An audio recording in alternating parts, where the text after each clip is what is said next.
Hello दोस्तों, मैं आनंद आप सभी का आपके अपने प्लेटफॉर्म लक्ष्य एग्जाम पॉइंट पर स्वागत करता हूं। आज हम एक नए सब्जेक्ट की शुरुआत करेंगे जिसका नाम है इतिहास। तो हम आज इतिहास भी पढ़ेंगे और इतिहास के साथ साथ हम लोग विज्ञान भी पढ़ेंगे। तो इतिहास क्या है, इतिहास क्यों हम पढ़ते हैं और इतिहास का हमारे जीवन से क्या लेना देना है। तो हम ये जानेंगे कि इतिहास क्या है, इतिहास क्यों पढ़ते हैं।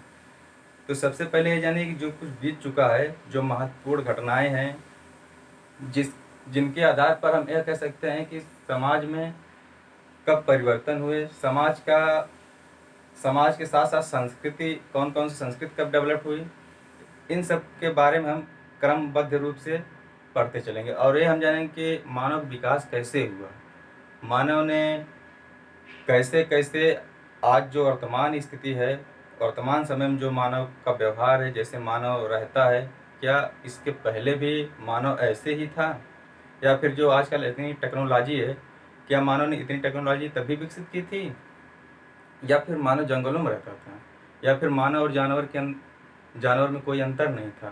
तो हम आज से शुरुआत करेंगे इतिहास और धीरे धीरे जानेंगे कि मानव का विकास कैसे हुआ, उसने कैसे कैसे संगठनों में रहना सीखा, वो कैसे घर बनाना सीखा, वो कैसे खेती करना सीखा, और उसने एक समाज को कैसे बनाया। फिर इस समाज के साथ साथ उसने कैसे एक दूसरे के बीच में संपर्क हुआ और कैसे कैसे अलग अलग क्षेत्रों में अलग अलग संस्कृतियाँ विकसित हुई। तो हम धीरे धीरे इन सब के बारे में जानेंगे। और हम यह जानेंगे कि जब भाषा नहीं थी, हम यह भी जानेंगे कि भाषा का विकास कब से हुआ। क्या भाषा के बारे में कोई निश्चित साक्ष्य है कि भाषा थी, भाषा पहले से ही थी या बाद में हुई। और हम ये भी जानेंगे कि अलग अलग भाषा बोलने वाले लोगों के बीच संपर्क कैसे हुआ। आज देखते हैं आप अपने देश में, भारत में कई समुदाय के लोग रहते हैं। कोई हिंदू है, कोई मुसलमान है, कोई सिख है, कोई ईसाई है, कोई जैन है, कोई बौद्ध है, कोई पारसी है। तो अलग अलग संप्रदाय के लोग रहते हैं। क्या ये संप्रदाय जो हैं या ये जो धर्म हैं, क्या ये सभी भारत में अपने आप विकसित हो गए, या फिर अलग अलग जगहों से भारत में आए, अलग अलग लोग विद्रोह। कहने का मतलब हमारा है कि बाहरी लोग जब भारत में आए तब इसका विकास हुआ। तो धीरे धीरे हम एक एक करके पढ़ेंगे और हम ये भी जानेंगे कौन सी संस्कृति कहाँ विकसित हुई और उसका इम्पैक्ट क्या रहा, उस समय के समाज पर उसका इम्पैक्ट क्या रहा, और उससे रिलेटेड जो आज है, क्या उसका रिलेशन जो आज के संस्कृत सभ्यता या आज के समाज से मेल मेल है, उसका मतलब कोई समानता है या असमानता है। तो हम ये सब जानेंगे। और इतिहास हम इसलिए पढ़ते हैं ताकि हम अपनी संस्कृति को जान सकें, अपनी सभ्यता को समझ सकें। हम ये समझ सकें कि इसी एक ही एक ही क्षेत्र पर कितनी प्रकार की सभ्यताएं विकसित हुई। क्या सभ्यता और संस्कृति दोनों एक है? क्या सभ्यता और संस्कृति में बदलाव हो सकता है? तो हम ये भी जानेंगे। हम आपको संक्षेप में बता दें, सभ्यता में बदलाव होता रहता है जबकि संस्कृति में नहीं। संस्कृति जो है वो हमारी भावनाएं हैं, हमारे जो विचार हैं वो संस्कृत हैं, और सभ्यता जो है, जो हमारी भौतिक जीवन को जोड़ती है, वो सभ्यता है। कहने का मतलब कि आज मानव ने विकास किया, घर बनाया, शहर बनाया, गांव बनाया, और एक एक मैप बनाया उसने कि घर कैसा होना चाहिए, शहर कैसा होना चाहिए, हमारा समाज कैसा होना चाहिए। तो ये सब सभ्यता है।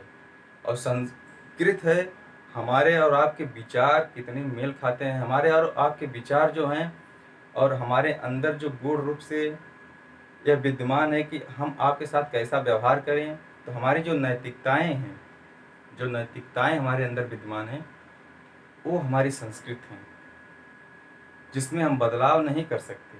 थोड़ा बहुत परिवर्तन हो सकता है समय के साथ साथ, लेकिन बदलाव नहीं हो सकता। सभ्यता में हम बदलाव कर सकते हैं, सभ्यता को हम अचानक बदल भी सकते हैं। जैसे सिंधु घाटी सभ्यता आप देखिए, वो शहरी सभ्यता थी, लेकिन अचानक उसका विनाश हो गया। हम उसे सभ्यता क्यों कहते, संस्कृत क्यों नहीं कहते? सभ्यता इसीलिए कहते हैं कि उसका एक राजनीतिक पक्ष था, सामाजिक पक्ष था, उसका एक व्यापारिक पक्ष था। तो ये सब सभ्यता के अंतर्गत आ रहा है। वहाँ पर कैसे कैसे विकास हुए, कैसे शहर बने, उस शहर का मैप क्या था, और वहाँ जो लोग रहने वाले थे वो लोग लेन देन के लिए क्या प्रयोग करते थे, या उनकी मान्यताएं क्या थी, और उनके रहन सहन कैसे थे। तो ये सब सभ्यता और संस्कृति के अंतर्गत आते हैं। तो हम सभ्यता और संस्कृति के बारे में कल जब हम आपको इतिहास का एक क्रमबद्ध रूप से शुरुआत करेंगे तो हम समझेंगे सभ्यता और संस्कृति में अंतर क्या। फिर इसके बाद हम आगे शुरुआत करते चलेंगे कि आदमी इंसान का विकास कैसे हुआ, कैसे कैसे उसने क्रमशः विकास करते करते आज इस स्थिति में पहुंचा है। तो पहले हम ये जानें कि हमें इतिहास में पढ़ना क्या क्या है, और सबसे पहले ये जान लेते हैं इतिहास का मतलब होता क्या है। तो देखिए इतिहास,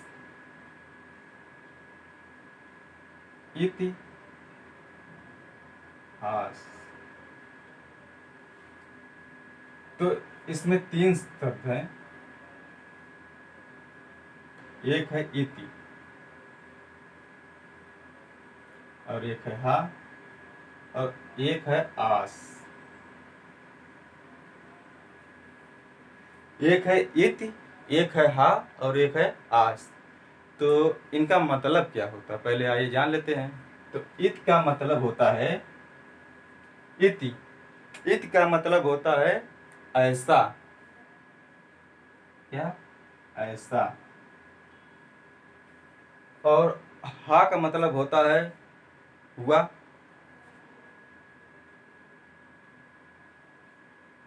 हुआ। और आस का मतलब आपका होता है निश्चित रूप से। कहने का मतलब इतिहास वही है जो निश्चित रूप से हुआ, मतलब ऐसा निश्चित रूप से हुआ होगा, मतलब निश्चित रूप से।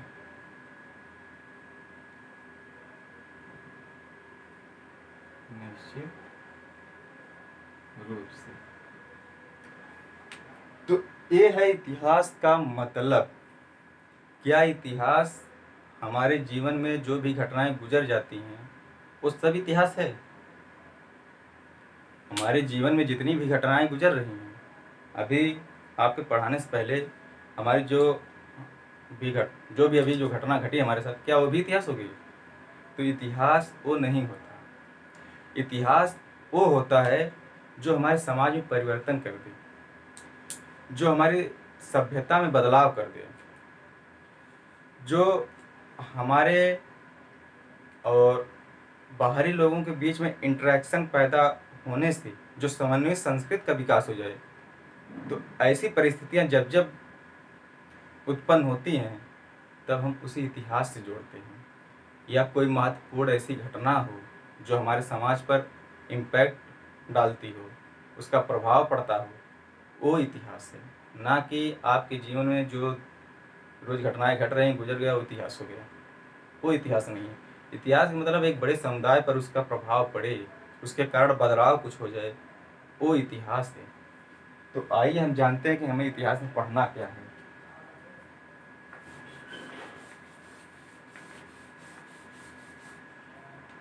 हमें इतिहास में पढ़ना क्या है। तो हम इतिहास को शुरुआत, पहली बात ये जान लिए, हेरोडोटस जो 600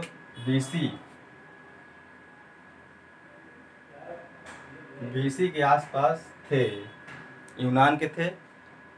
और इन्होंने पहली बार क्रमबद्ध रूप से लिखित इतिहास लिखना शुरू किया, और इन्हीं को इतिहास का पिता कहा जाता है। तो चलिए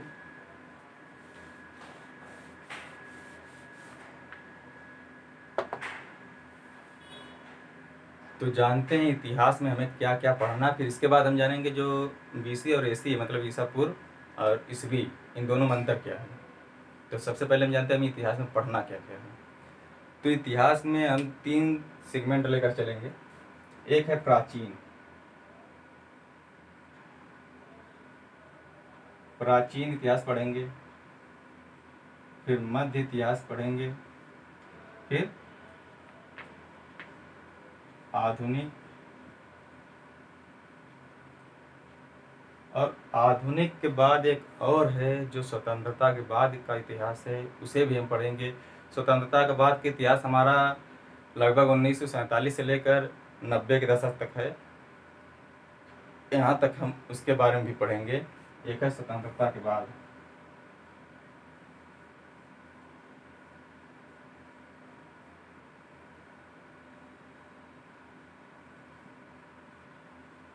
स्वतंत्रता के बाद तो हम इतिहास को मुख्य रूप से 4 भागों में बांटते हैं।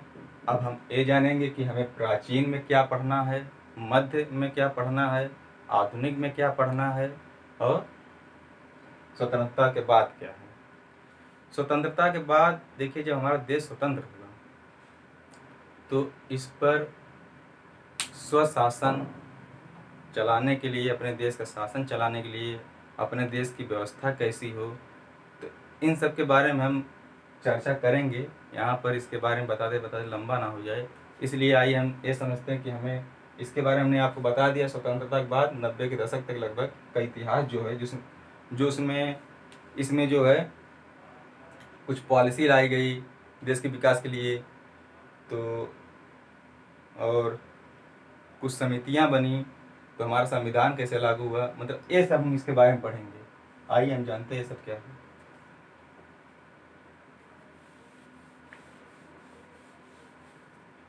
तो आप ये सोच रहे होंगे कि ये प्राचीन, मध्य और आधुनिक ये कैसे बांटा गया, कालक्रम इसका कैसे हुआ होगा। तो हमें जानते हैं इसका कालक्रम कैसे बांटा गया। तो हमने अभी कुछ समय पहले आपको बताया कि जब भी हमारे समाज पर, हमारी संस्कृति में, हमारी सभ्यता में अचानक परिवर्तन होता है, कोई परिवर्तन अचानक नहीं होता। ऐसा नहीं कि आज समझ लीजिए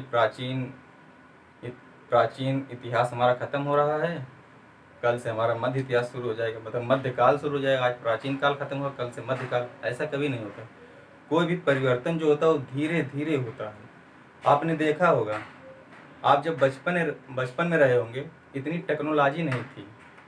आज हमारा आपका संपर्क जो है ये कैसे है, ये तो टेक्नोलॉजी का ही देन है ना, कि हम और आपका संपर्क जो है अप्रत्यक्ष रूप से हो रहा है। प्रत्यक्ष रूप से तो नहीं है, लेकिन तब क्या था, ऐसा तब नहीं था। तो ऐसे ही धीरे धीरे विकास हुआ कि आज ऐसी स्थिति बनी कि इस महामारी काल में भी हम लोग, हमारा और आपका इंटरेक्शन जो है वो बना हुआ है। तो आइए हम जानते हैं कैसे हुआ। देखिए, प्राचीन ऐसे देखते हैं, ऐसे देखते हैं। यहाँ हम इस पॉइंट को मान लेते हैं आदिकाल।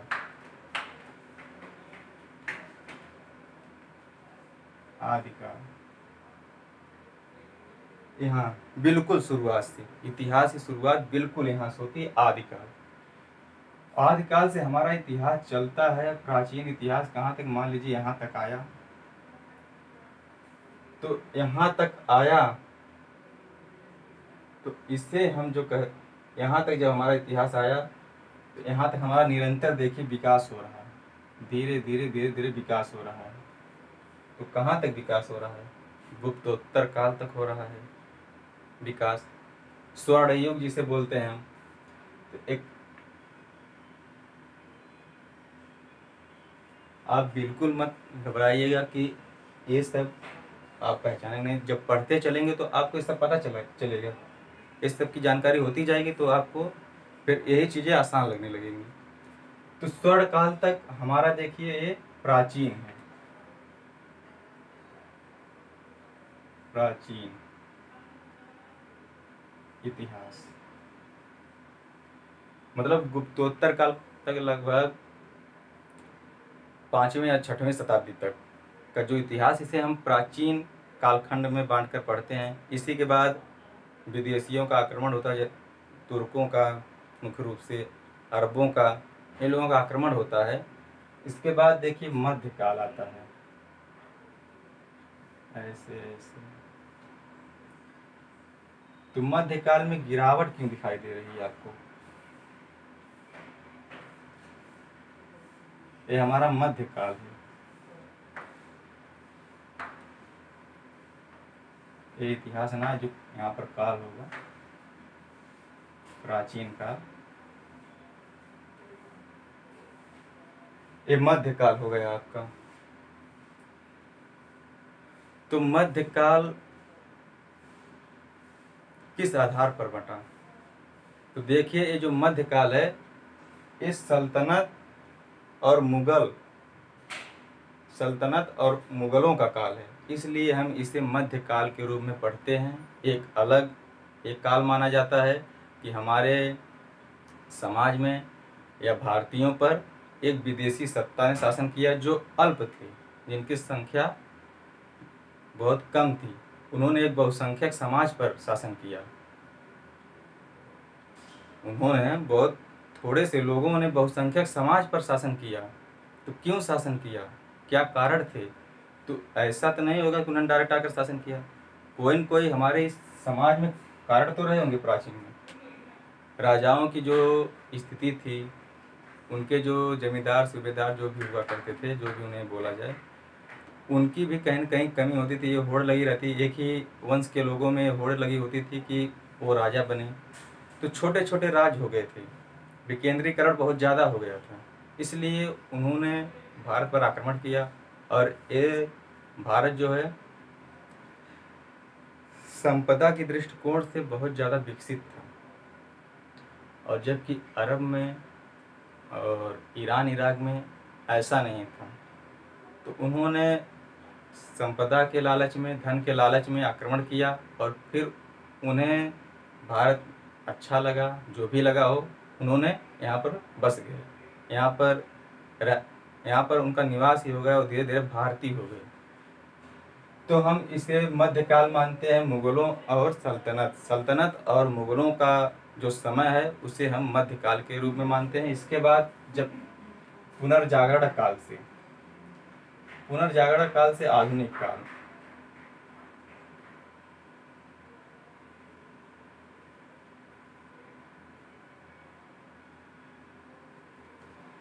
पुनर्जागरण क्या है? तो समाज में इतने अंधविश्वास हो गए थे, इतनी रूढ़ियाँ हो गई थी कि उन्हीं से जब इन लोगों ने उभरना शुरू किया, अंधविश्वासों से बाहर आना शुरू किया, तब हमारा एक नया काल, पुनर्जागरण काल की शुरुआत होती है। एक नए युग की शुरुआत होती है जिसे हम पुनर्जागरण काल कहते हैं। और भारत में ज़्यादातर लोग ये मानते हैं आधुनिक काल की, जब अंग्रेज़ों ने उपनिवेश स्थापित करना शुरू किया तो वहाँ से मानते हैं। मुगलों का धीरे धीरे पतन होना शुरू हो गया तो वहाँ से मानते हैं कि आधुनिक काल शुरू हुआ। तो आधुनिक काल के लिए ये दोनों स्थितियाँ जिम्मेदार हैं कि पुनर्जागरण काल भी वहीं शुरुआत हुई और मुगलों का पतन भी हुआ, अंग्रेज़ों के उपनिवेश भी यहाँ पर स्थापित होने शुरू हो गए। तो पुनर्जागरण काल सबसे पहले यूरोपीय कंट्री में शुरू हुए, तो वहाँ से हम मानते हैं कि आधुनिक काल की शुरुआत हुई। लेकिन भारत में आधुनिक काल की शुरुआत जो है जब उपनिवेश स्थापित हुए तब से माना जाता है। और इस प्रकार ये 3 भाग हो गए, इसे प्राचीन काल, मध्यकाल और आधुनिक काल। तो हम इन तीनों को 3 प्रकार से पढ़ते हैं। इसे प्राचीन इतिहास कहते हैं, इसे मध्य इतिहास कहते हैं, इसे आधुनिक इतिहास। अब देखिए इन्हीं के बीच में, मध्य और प्राचीन के बीच में एक और आपने पढ़ा हुआ किताबों में कि पूर्व मध्यकाल। तो पूर्व मध्यकाल क्या है? तो जो प्राचीन और मध्य का संक्रमण काल है, मतलब कि कुछ विशेषताएं प्राचीन काल की इसमें है और कुछ विशेषताएं मध्यकाल की हैं। दोनों विशेषताएं। अभी सल्तनत काल जो है, अभी देखे तुर्कों का और अरबों का यहाँ पर कोई मतलब शासन कोई नहीं कर रहा है, अभी आक्रमण सिर्फ हो रहे हैं बस। तो इसी को हम कहते हैं पूर्व मध्य काल। पूर्व मध्य काल इसे हम मान सकते हैं 700 से या 750 से, जो भी 800 से मान लीजिए, 800 से मान लीजिए, 1000 ईस्वी तक मान लेते हैं। देखिए इतिहास में कोई डेट निश्चित नहीं होती है, डेट कोई निश्चित नहीं होती है, आप डेट पर ध्यान कभी मत दीजिएगा, ये हम बस एक मानक मानकर चलते हैं, वही है। और एक चीज और आपने पढ़ा होगा, कब इसके मध्यकाल और आधुनिक काल के बीच में, इसके बीच में एक काल आपने और पढ़ा होगा और उसका नाम है उत्तर मुगल काल। उत्तर मुगल काल, इस काल को हम इसलिए पढ़ते हैं, इसे हम उत्तर मुगल काल इसलिए कहते हैं क्योंकि इसी समय से मुगलों का पतन होना शुरू हुआ। मुगलों का जो एक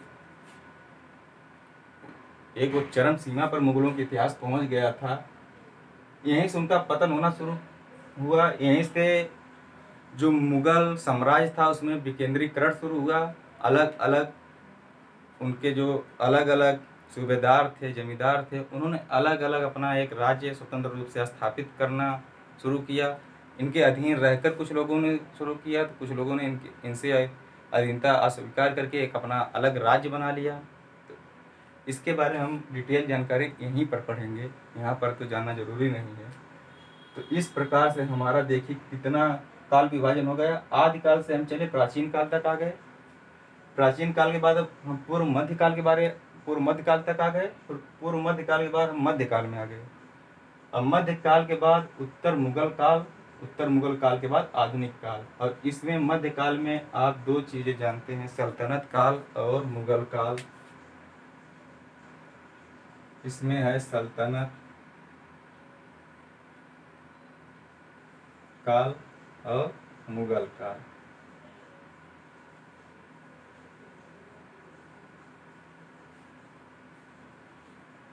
आप स्क्रीनशॉट लेना चाहे तो ले सकते हैं, या फिर आप लिखना चाहें तो लिख सकते हैं। स्क्रीनशॉट लेना हो तो ले लीजिए। हाँ, तो आइए हम शुरुआत करेंगे प्राचीन काल से। हमें जानेंगे हमें प्राचीन काल में क्या क्या पढ़ना है। तो ये हम मिटाते हैं।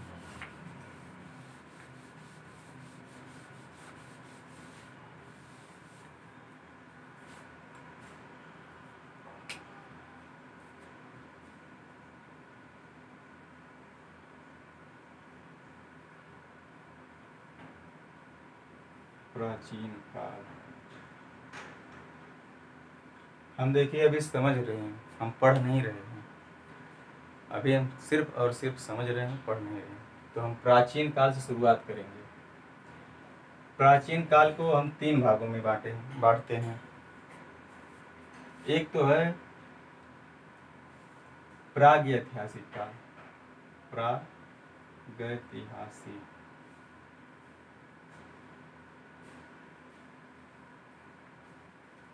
काल, इसे हम कहते हैं prehistoric age, prehistorical age. और एक है आपका आद्य ऐतिहासिक काल, मतलब प्रोटो हिस्टोरिकल फेज। आद्य ऐतिहासिक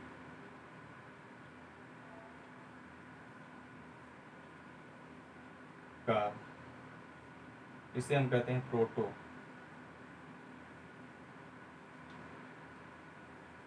हिस्टोरिकल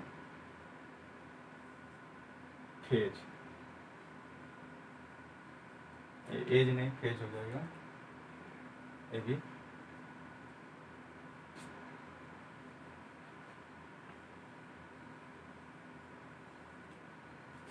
और एक आखिरी जो है आपका, इसे हम 3 भागों में बांट कर पढ़ते हैं। आखिरी वाला है ऐतिहासिक काल, ऐतिहासिक काल, हिस्टोरिकल फेज।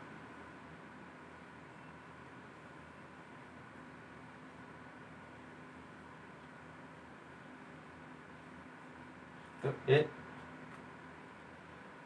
3 भाग हैं। हम प्राचीन काल को क्यों इन 3 भागों में बांट कर पढ़ते हैं? पहला प्राग ऐतिहासिक काल, आद्य ऐतिहासिक काल और ऐतिहासिक काल। तो प्राग ऐतिहासिक काल क्या है, क्यों हम इसे नाम दे दिए प्राग ऐतिहासिक काल? देखिए, ये ऐसा काल है जिसके बारे में कोई लिपि का ज्ञान ही नहीं है, लिपि का साक्ष्य प्राप्त नहीं है। इस काल में लिपि का मतलब होता है लिखित भाषा। आजकल जो हम लिखते हैं, हम कौन सी भाषा लिखते हैं? इंग्लिश भी लिखते हैं, हिंदी भी लिखते हैं, मराठी, आजकल कई भाषाएं हैं। तो लिपि क्या होती है? लिपि जो हम ये अक्षर लिख रहे हैं, ये अय हमने बनाया है, इसके जो ये संकेत है यही लिपि है। ये जो संकेत हमने बनाया अक्षर का, ये लिपि है। इस लिपि के माध्यम से देखिए, ए ता हा सा, ये लिपि है हमारी, संकेत है हमारे। हम इसी के माध्यम से एक भाषा का विकास करते हैं। तो इसकी कोई लिपि ही नहीं है, लिपि हमें प्राप्त नहीं है। तो हम कैसे जानते हैं कि प्राग ऐतिहासिक काल है? तो उत्खनन और खनन के द्वारा जो हमें सामग्रियाँ मिली हैं, उन्हीं के आधार पर हम इनकी व्याख्या करते हैं कि प्राग ऐतिहासिक काल था। तो कहने मतलब इसका हमें सिर्फ पूरा तात्विक साक्ष्य प्राप्त है। पूरा तात्विक मतलब, पूरा मतलब प्राचीन, तात्विक मतलब साक्ष्य या तत्व। मतलब जो प्राचीन बहुत पुराने साक्ष्य हैं, खुदाई के माध्यम से ज़मीन के अंदर से या फिर किसी अन्य प्रकार से, मतलब वो पूरा तत्व के रूप में विद्यमान है, उन्हें हम प्राग ऐतिहासिक काल में रखते हैं। आदि ऐतिहासिक काल, जिसका लिखित साक्ष्य तो हमारे पास है, इसकी लिपि तो है, पर हम पढ़ नहीं सके अभी तक। इस लिपि को किसी ने पढ़ा नहीं अभी तक। उसका मतलब क्या है? किसी ने पढ़ा नहीं। इसका हमारे पास साक्ष्य है, लिपि के रूप में लिखी गई है। और देखिए, जो पूरा तात्विक साक्ष्य है वो सभी काल में मिलेंगे, चाहे आप प्राचीन काल पढ़िए, चाहे मध्यकाल, चाहे आधुनिक काल। आधुनिक काल में क्या मिलेंगे? आधुनिक काल में भी हैं, मान लीजिए। तो ये आद्य ऐतिहासिक काल, जिसका हमें लिखित साक्ष्य तो हमारे पास है, मगर उससे हम पढ़ नहीं सके। और ऐतिहासिक काल वहाँ से माना जाता है जहाँ से लिपि का ज्ञान मानव को हुआ और उसे हम पढ़ सके, उसे हम ऐतिहासिक काल के रूप में मानते हैं। तो ऐतिहासिक काल हमारा मूल रूप से सिंधु घाटी सभ्यता से शुरुआत होती है इसकी, और सिंधु घाटी की सभ्यता के बाद से लिपि को पढ़ा गया, समझा गया, तो इसे हम ऐतिहासिक काल के रूप में मानते हैं। तो ये सेगमेंट है हमारे, 3 पढ़ेंगे हम प्राचीन काल में। तो इसे स्क्रीनशॉट लेना चाहिए, ले लीजिए। नहीं तो हम आगे बढ़ते हैं। तो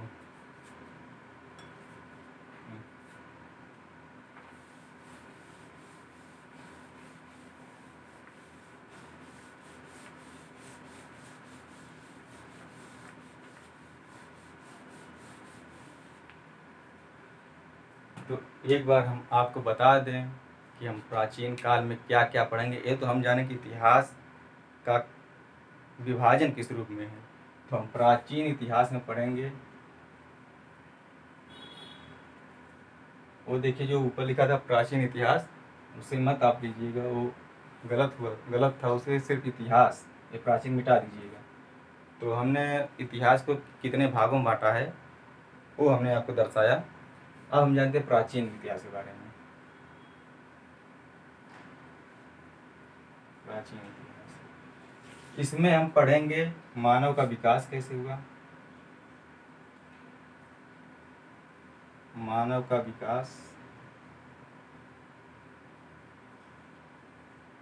कैसे हुआ। इसमें हम पढ़ेंगे समुदाय, मानव ने समुदाय में कब रहना सीखा, समुदाय और मकान और खेती। तो ये लगभग इसी के अंतर्गत आ जाएगा, मानव का विकास कैसे हुआ। फिर इसी के बाद हम पढ़ेंगे संस्कृत और सभ्यता में, संस्कृत और सभ्यता के बारे में जानेंगे। संस्कृत और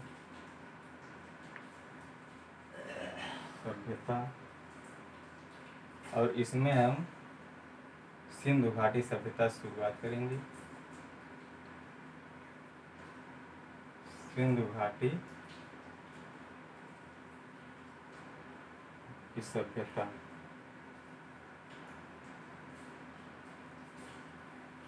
इस संस्कृत में हम जानेंगे सिंधु घाटी सभ्यता, कांस्य युगीन सभ्यता, और फिर हम आ जाएंगे वैदिक काल में इसी के बाद। तो समझ लीजिए इसी में हम वैदिक काल भी पढ़ेंगे। इसी के साथ संस्कृत और सभ्यता में वैदिक काल आएगा, इसके बाद संस्कृत और सभ्यता ही चलेगी। आज जहाँ हमें यहाँ पर कोई सभ्यता कोई संस्कृत है, तो इसी में हम पढ़ लेते हैं। वैदिक काल आएगा। वैदिक काल के दो भाग, इन्हें दो भागों में बांटा गया है, ऋग वैदिक काल, उत्तर वैदिक काल। दो भाग है, ऋग वैदिक का और उत्तर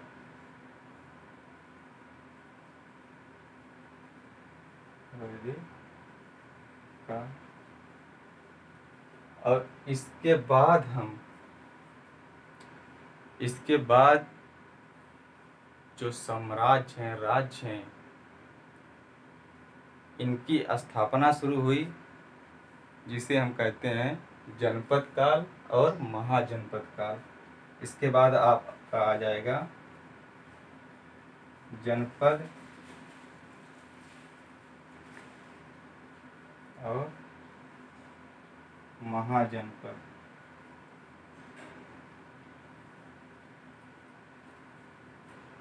अब जनपद और महाजनपद के बाद बौद्ध काल, जैन काल। इसे एक तरह से कि नए धर्मों का विकास हो रहा है, तो हम उसे इसी में पढ़ लेंगे। इसके बाद जनपद और महाजनपद के बाद आपका एक मगध साम्राज्य उभर कर सामने आता है, और मगध साम्राज्य से ही मगध साम्राज्य में ही मौर्य काल की नींव पड़ती है। और इसी के आगे हम जानते फिर क्या पढ़ेंगे, हम मौर्य काल पढ़ेंगे। मौर्य काल, मौर्य के बाद हम मौर्योत्तर काल,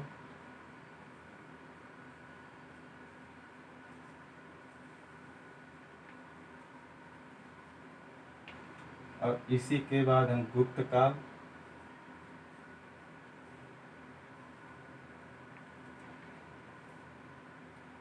फिर हम गुप्तोत्तर काल।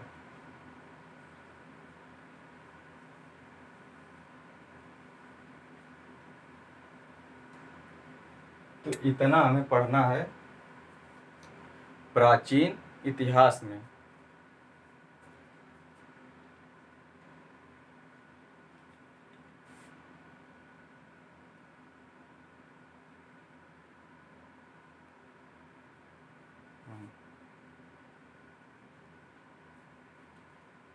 हाँ, तो इतना हमें पढ़ना है प्राचीन इतिहास में।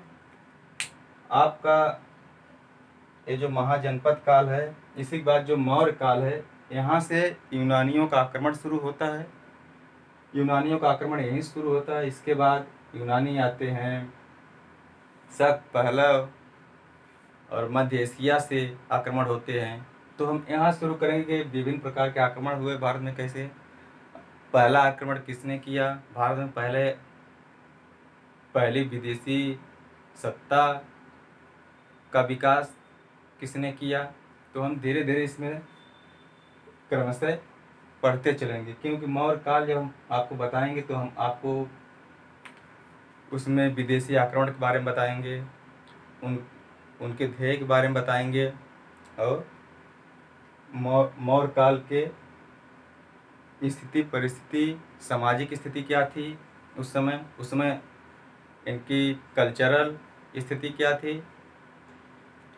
तो ऐसे ऐसे हम आगे बढ़ते चलेंगे। तो हमें इतना पढ़ना है, इकोनॉमिक, पॉलिटिकल और सोशल और कल्चरल। देखिए कोई भी इतिहास हम पढ़ते हैं उसमें 3-4 चीज़ें हैं जो विद्यमान रहती है। जैसे मान लीजिए पॉलिटिकल स्थिति क्या थी, कल्चरल स्थिति क्या थी, इकोनॉमिकल स्थिति क्या थी, इकोनॉमी कैसी थी उस समय की, सोशल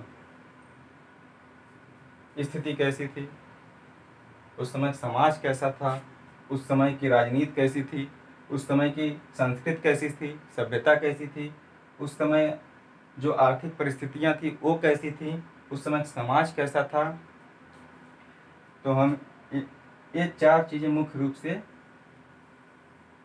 यही चार चीज़ें हैं, यही 4 ऐसे तत्व हैं जिनमें बदलाव के कारण हम इतिहास को कई कालक्रम में बांट देते हैं। इनमें बदलाव हुए तभी हम कई कालक्रम बनाए और कई भाग बना दिए इतिहास के इन्हीं की वजह से। तो हमें लगता है कि आज हमने जितनी जानकारी आपको दी इतनी पर्याप्त है इतिहास के बारे में जानने के लिए। कल से हम शुरुआत अपना करेंगे इतिहास के एक नए खंड से जिसका नाम है प्राचीन इतिहास। और प्राचीन इतिहास में हम शुरुआत करेंगे पाषाण काल। पाषाण काल से हम क्रमशः आगे बढ़ते चलेंगे। पाषाण काल क्यों कहा जाता है? क्योंकि वो पत्थरों का काल था। उस समय जो मानव था वो हथियार के रूप में पत्थरों को उपयोग करता था। उसके जीवन में पत्थरों का बहुत बड़ा योगदान था, क्योंकि वो पत्थरों के द्वारा ही शिकार करता था, पत्थरों का ही वो हथियार बनाता था और पत्थरों के बीचों में रहा करता था। मतलब वो गुफाओं में रहा करता था, नदियों के किनारे रहा करता था।